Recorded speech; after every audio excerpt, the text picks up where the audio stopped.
एक दिन विष्णु पितामह ने संतरी मंत्रियों से पता लगा कि पिताजी क्यों आजकल ऐसे रहते हैं।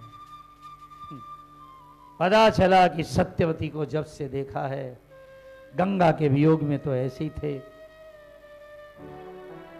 विष्णु पहुंच गए मत्स्यराज के पास। महाराज, मैं आपसे कुछ कामना करने के लिए आया हूं। मेरी बेटी तुम्हारी पत्नी बने मैं तैयार हूं। नहीं नहीं, मैं मां बनाने के लिए आया हूं। उन्होंने कहा, भीष्म जानते हो, मेरी बेटी के पेट से जो बच्चा पैदा होगा वही उत्तराधिकारी हो तो मैं दे सकता हूं अपनी बेटी। भीष्म ने कहा, ठीक है, उत्तराधिकारी वो बन जाएगा। कहा, तुम तो ये कहते हो, पर तुमने विवाह किया और विवाह के बाद तुम्हारी संतान नहीं मानी तो? तब भीष्म ने गंगा जल उठाया। ऋषियों, देवताओं, मुनियों,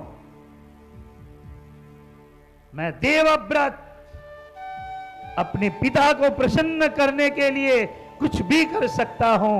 मैं हाथ में जल लेकर प्रतिज्ञा करता हूं, आजीवन ब्रह्मचारी रहूंगा। देवताओं ने बाजे बजाए और उस दिन से नाम पड़ा भीष्म।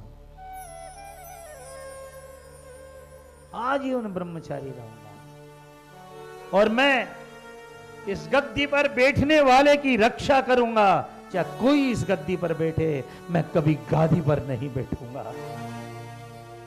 इसी शब्द ने तो द्रौपदी के समय भीष्म के हाथ बांध करके रखे। गादी की रक्षा करूंगा। और लेकर के सत्यवती को अपने पिता के साथ विवाह कराया। पिता को जब पता चला, बेटा तूने क्या किया? आजीवन ब्रह्मचारी, गद्दी पर भी नहीं बैठेगा।